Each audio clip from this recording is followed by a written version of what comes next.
morning, students. Today's topic will be your socialist economy. We have discussed about capitalist economy. Now we will discuss about your socialism or socialist economy. So, strongly, if we say that in today's world, two economies exist, two economies are complementary to each other, then one is your capitalist, one is your socialist. If America is on the edge of capitalist economy, Russia is on the edge of socialist economy. Now, in today's world, in today's economy, we will find that there is basically two types of economy. One is capital, one is socialist. America is on the edge staunch supporter of capitalist economy, and Russia is the staunch supporter of socialist economy. If you talk about socialist economy, then it will be injustice if you do not talk about Karl Marx. So it is your Professor Karl Marx and Friedrich Engels.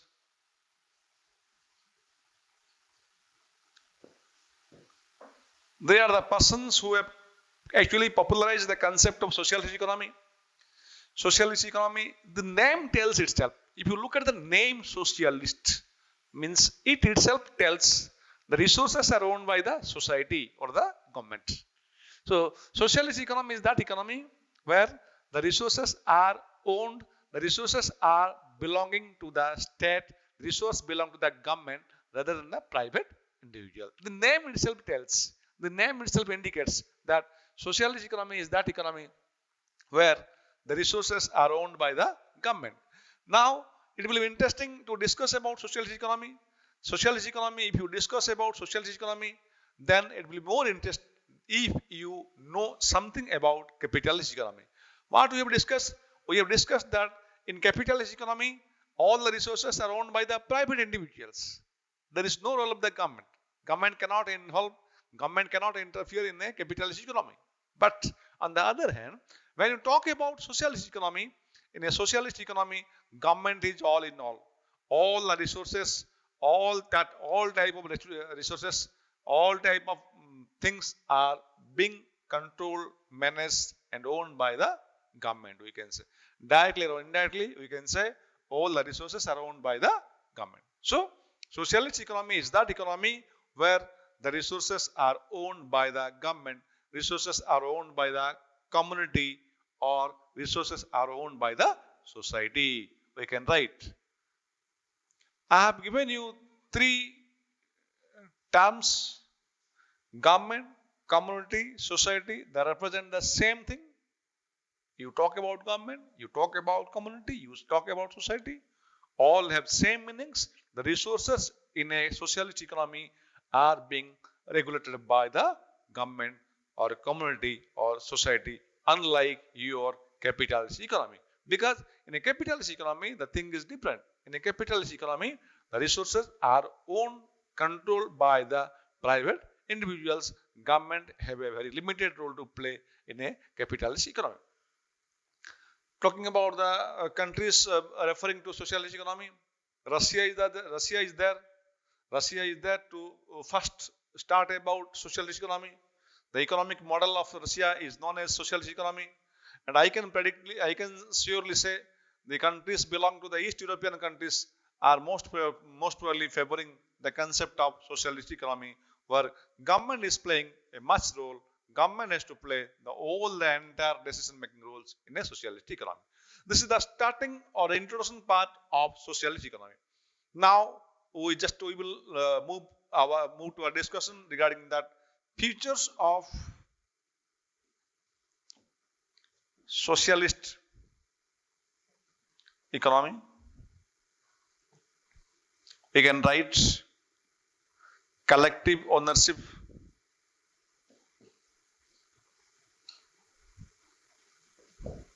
This is the first point. You have to understand that in a socialist economy, the resources are owned by the government. Resources are owned by the society. Resources are owned by the community. Point number one. And point number two is that, very careful, you should be careful about that. While we are talking about capitalist economy, anybody can acquire any wealth he likes. There is no restriction on the wealth bearing capacity of a person in a capitalist economy. Any person can acquire any amount of wealth in a capitalist economy. But in a social economy, anybody cannot acquire, anybody cannot give any amount of wealth he likes. There is limit. There is limit on the freedom. There is limit, there is restriction on the acquiring of wealth in a socialist economy because the resources are owned by the government.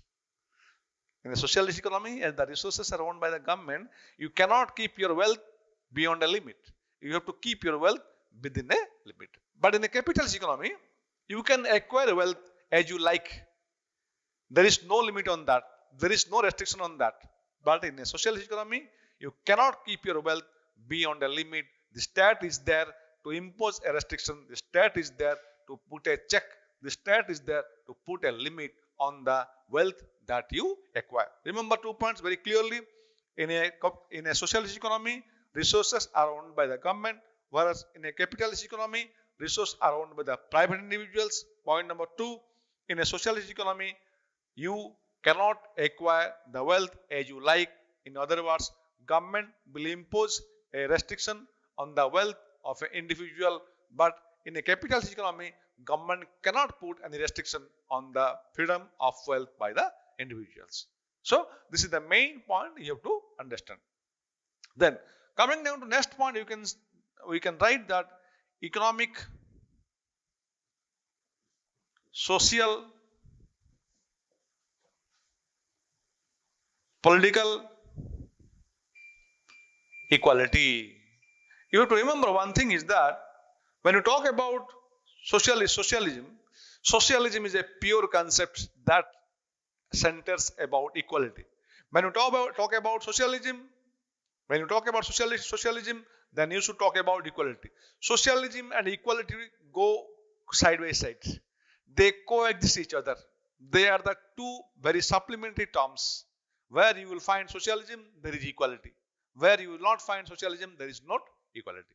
So socialism economy is the economy of equality. What type of equality?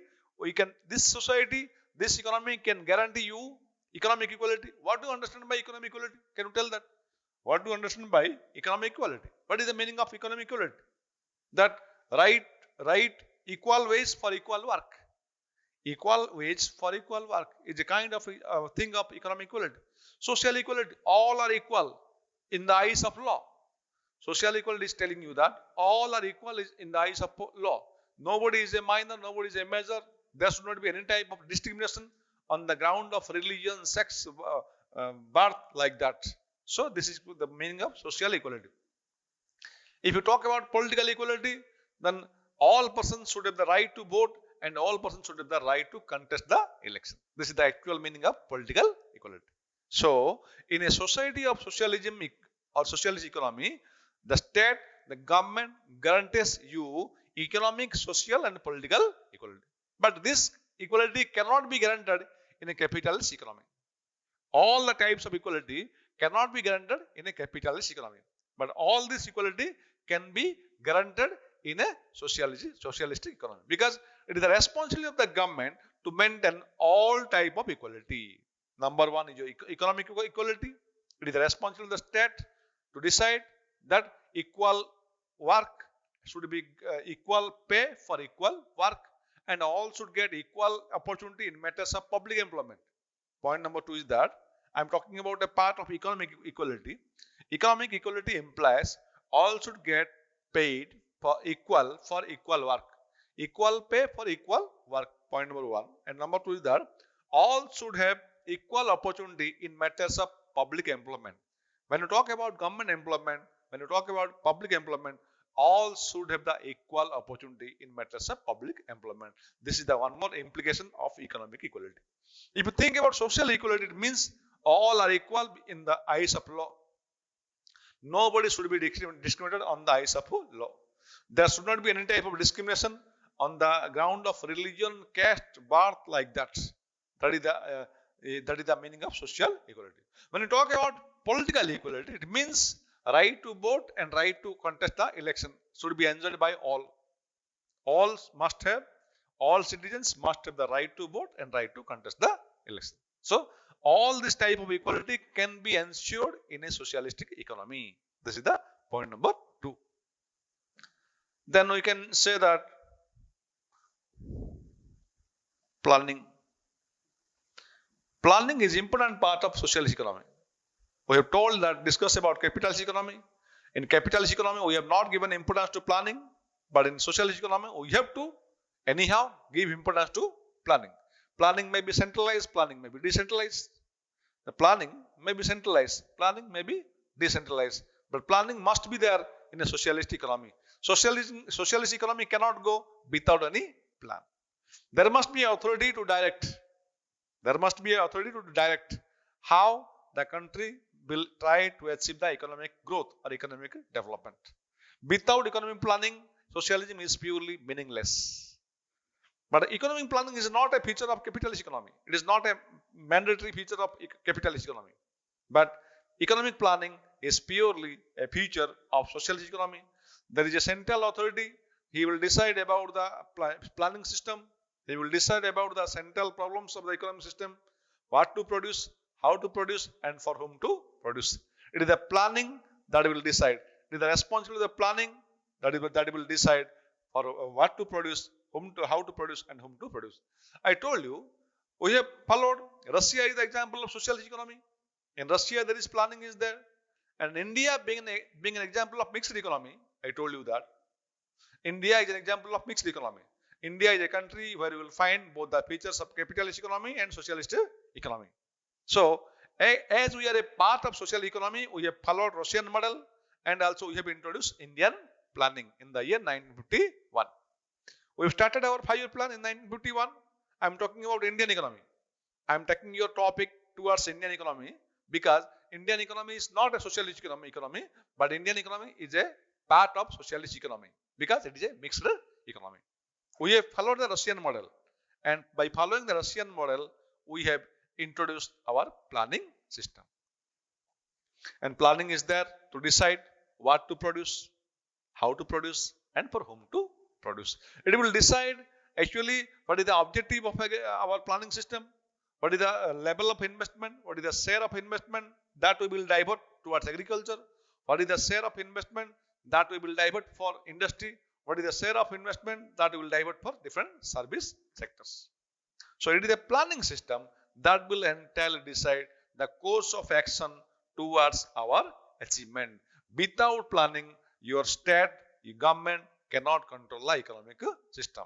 So you should remember the planning authority have to report to the government.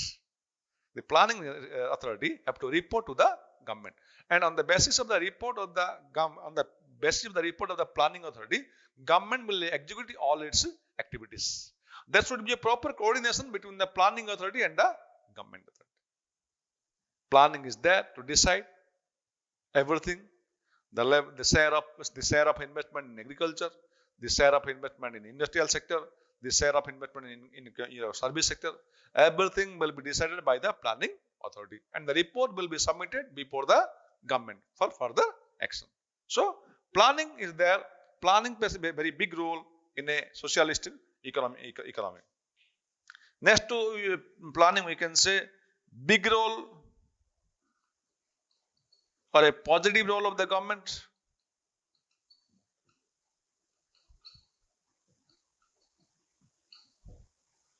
We can deviate our discussion regarding socialist economy. I have told you that in a capitalist economy, government is purely without any power. Government doesn't have any power. Government doesn't play any important role, positive role in the capitalist economy. But I am telling you that in a socialist economy, government has to play a positive role for maintaining the social welfare. Without government, the state cannot maintain public welfare. The state cannot maintain social welfare. So you should remember, as we discussed in the beginning of the class, the resources must be controlled. The resources must be owned by the government. So I am telling you that in a socialist economy, all the government has to play a positive, definite role in a socialist economy. A government is there to provide all type of services. Government is there to provide the maximum or the public welfare of the society. Government cannot compromise that. Government has to do that. Government has to think about the welfare of the citizens. Government cannot think silently. because all the resources are being controlled, are being owned by the government. Government will play a leading role in the socialist economy. You can't think about a socialist society without government. Government will definitely play a positive role. We cannot expect a negative role, but we can expect a definite positive role in a socialist economy from the government side. So, point number 4, we have discussed about the features of socialist economy, that there is a big role of the government. Government will play a positive role in a socialist pattern of society. Discussing further about the features of socialist economy, let us write some extra feature, some additional features.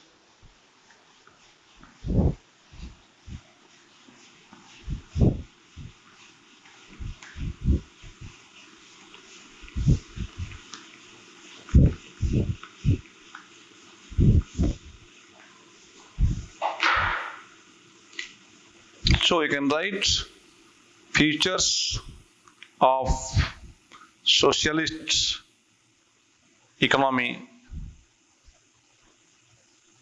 continued.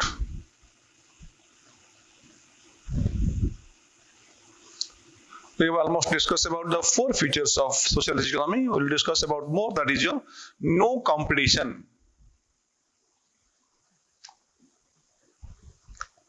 We have seen one of the greatest advantages of capitalist economy is that there is your private property, there is freedom of enterprise, there is freedom of entrepreneurship. So every individual is coming forward to show their talents. Every individual, every person is coming forward to show their skills, to show their entrepreneurial abilities. So there is a scope of development, there is a scope of creativity, there is a scope of innovation, everything. And at last you will find that there is a competition among quality. There is a competition among different entrepreneurs for better quality. But as in a socialist economy, you will not find any competition because all the resources are owned by the government. Government is there. Government is a single entity, and there is purely lack of competition in a socialist economy, because there is no competition. There will not be any competition to the government, because government is a single entity. But in a capitalist economy, there is competition everywhere, because there will be competition among entrepreneurs, there will be competition among the freedom of enterprise. That is the main point of capitalist economy. But you will not find competition in a socialist economy. Discussing further about no choice for the consumers. If you talk about the freedom of consumers, if you would like to discuss about the freedom of the consumers between socialist economy and capitalist economy, I would rather prefer capitalist economy. The freedom of choice, the freedom of sovereignty, the freedom of consumers is purely guaranteed in a capitalist economy, not in a socialist economy. In a socialist economy, consumers doesn't have a choice. Consumers doesn't enjoy full sovereignty. I will tell you that it is the responsibility of the governments. Government का responsibility ये होता है कि government has to ensure that every citizen must get their basic needs. It is the priority of the government. It is the responsibility of the government. Government will ensure that every citizen, every individual must get their basic needs for survival. That is your food, clothing, shelter. But government will not guarantee the quality of life. Government will not guarantee about the sovereignty of the consumers. Sovereignty of the consumers will be a question mark in a socialist economy.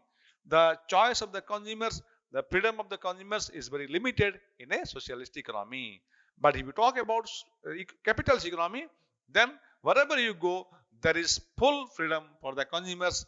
Exactly what happened in capitalist economy, they will decide, the producers will decide, the producers will go according to the choice of the consumers in the capitalist economy. But in a socialist economy, as the government is there, government has to ensure, government has to look after the basic needs of a citizen, the basic needs of an individual. That is your food, clothing, and shelter. But government cannot guarantee, government cannot ensure the choice, the freedom of the consumer. So we can say consumer sovereignty cannot be maintained. Consumer's freedom cannot be maintained. Consumers consumers doesn't get ample scope. There is not so much choice for the consumers in a socialist economy, because the basic responsibility of the government lies in providing food, clothing and shelter to the entire population in the country, but not to look after the quality of life, not to look after the improvement of quality of life in a socialist economy. So there is not so much choice, there is not so much freedom for the consumers in a socialist economy that we have seen.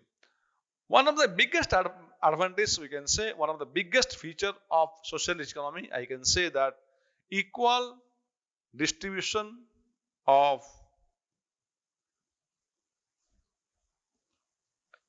income and wealth. From the beginning of our discussion, I told you socialism is a society of equality. Socialism is a system of equality. That is why we can ensure that equal distribution of income and wealth. Why? Because government is there. Resources are owned by the government. Resources are not owned by the private individuals. The decision making doesn't lie in the hands of few entrepreneurs. Here, the decision making lies in the hands of the government. So, it is the responsibility of the government to ensure equal distribution of income and wealth.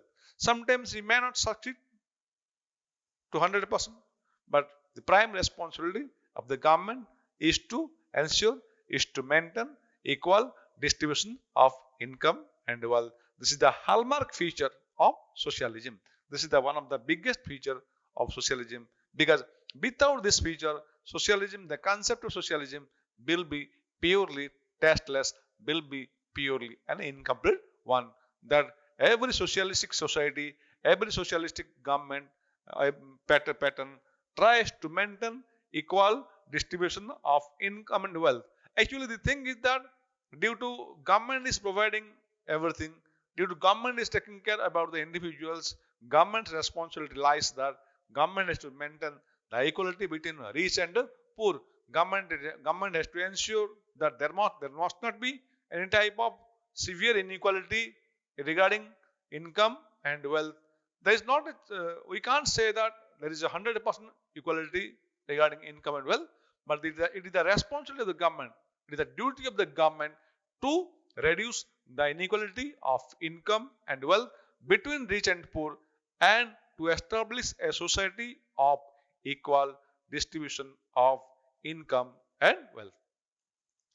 Discussing further about the features of socialist economy, we can write that socialism, there is lack of price mechanism.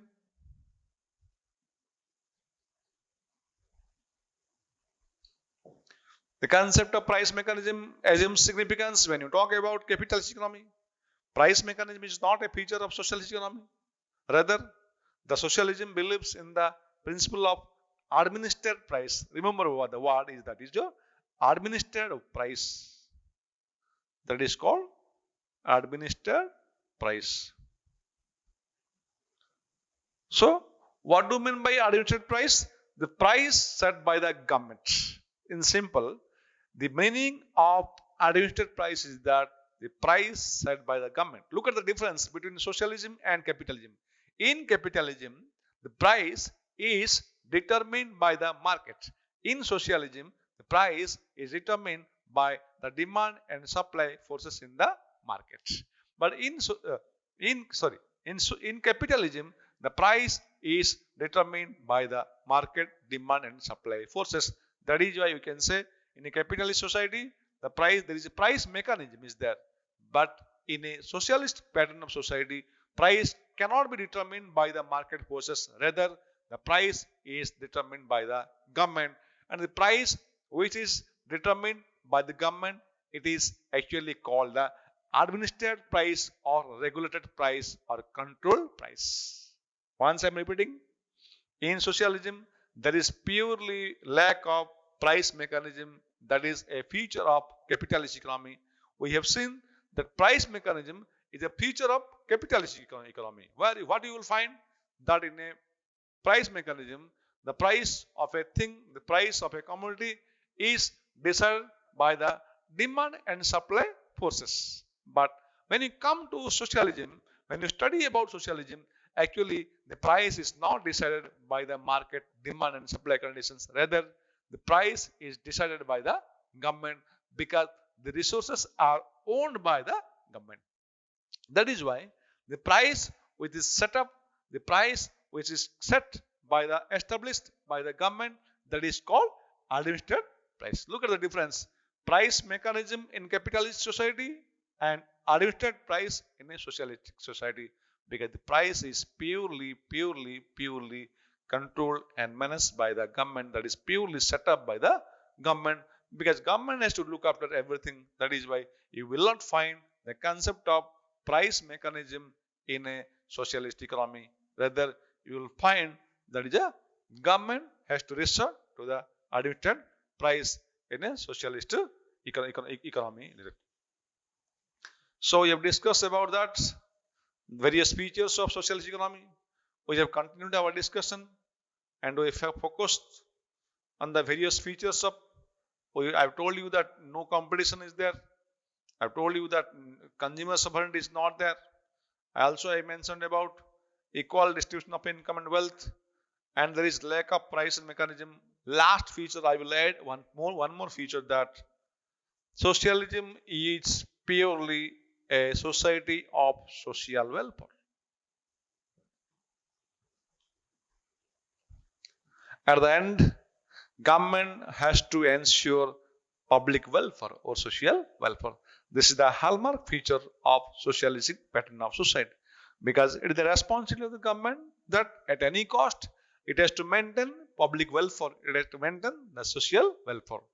If a socialistic government doesn't succeed in maintaining the social welfare, in maintaining the public welfare, we can say the socialistic system is being completely failed in the country. So, a socialistic pattern of the government, socialistic pattern of the society must have to satisfy the concept of social welfare or public welfare. It can compromise everything, it can negotiate everything, but it has to ensure the social welfare or public welfare. Regarding its day-to-day operations, many things will come, but the government has to ensure that it has to maintain the social welfare or social public welfare. So we have put our discussions regarding the features of socialist economy. Now I will very quickly highlight the merits and demerits of socialist economy. If you think about the merit part, let us talk that society of equality.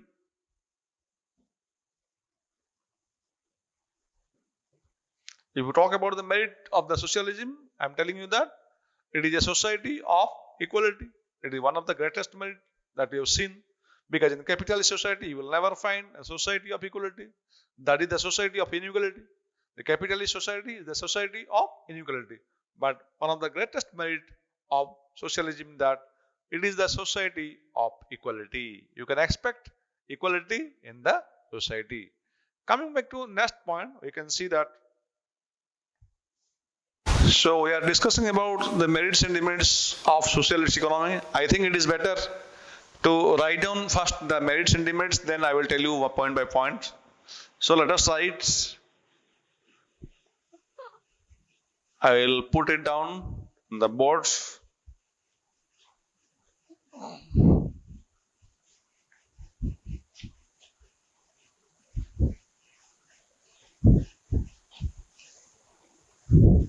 So what we are discussing? We are discussing about merits. Here we will put the merits and here we will put the demerits. Merits. Society of equality.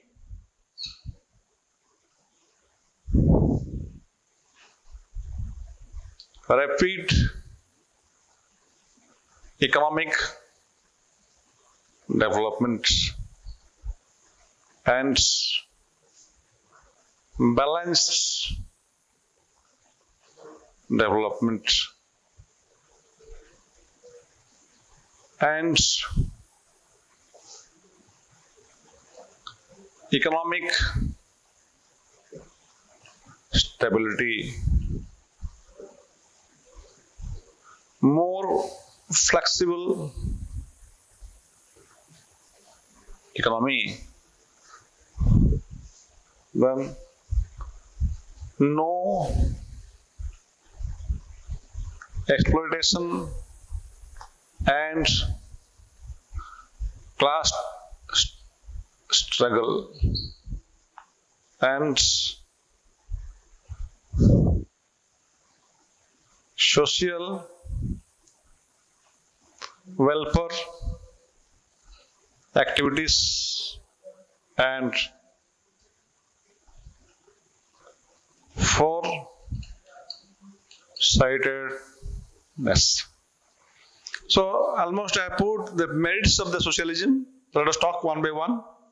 I have already told you the point, society of equality. Obviously, I told you government is there to look after the activities of the state, the activities of the individual. That is why the society must be of equality in nature. You cannot find the society of equality in any other parts of the economic system, but you will find the society of equality always in a socialism economy. Rapid economic development.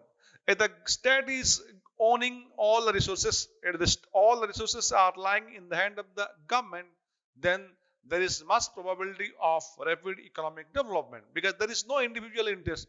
There is collective interest lying on there. Collectively, all the decisions will be taken, and government is there to look after. That is why there is more possibility of rapid economic development in a socialist society than the capitalist society.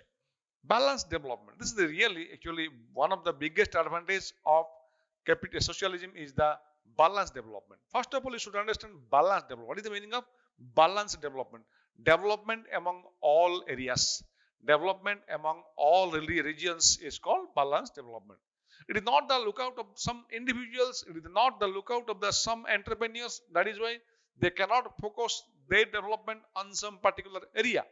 It is the entire lookout of the state. It is the entire lookout of the government. So when government will see, government will always see the balanced development. Government will always want to develop among all the locals, among all the regions. That is why we can expect a balanced development. We can expect a parallel development among all the areas, among all the regions of a country in a socialistic economy. Economic stability is more important. In economic stability, we can expect economic stability in a socialism economy because government is there to control every activity. Government is there to regulate all the activities. That is why we can expect a more stable economic condition in socialism than a capitalist economy. And also, I would like to focus that it is more flexible. If you compare capitalism and socialism, then we can say that socialism is very more flexible and more dynamic, we can say. It is more flexible, it is more adaptable in comparison to your capitalist society. No exploitation. We have seen one of the demerit in capitalist societies that there is exploitation, there is the element of monopoly power in a capitalist economy. That is why the tendency comes natural that the persons who are sitting at the top that will definitely try to exploit the persons who are sitting at the bottom. But in socialism economy, there is no such type of exploitation. There is no element of the monopoly in the under socialism. Social welfare activities. Government will definitely take care about the social welfare. Government will definitely look upon the public welfare, and accordingly, government will do the activities related to social welfare. And last but not least, I can surely say that socialistic pattern, government is more prepared to take the challenge of future. Government is more prepared to meet the challenge in future than the economy of capitalist economy. In a socialist economy, government is more prepared. I can assure that government is more prepared to take any challenge in future than the capitalist economy. This is the meaning of foresightedness. Let us talk about the demerits in our second part.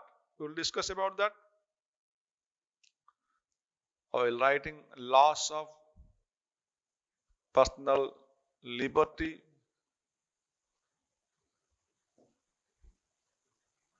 lack of consumer sovereignty, corruption, and red tapeism. Corruption and red tapeism is also one more power point. Too much power to the states, lack of incentive, imperfection of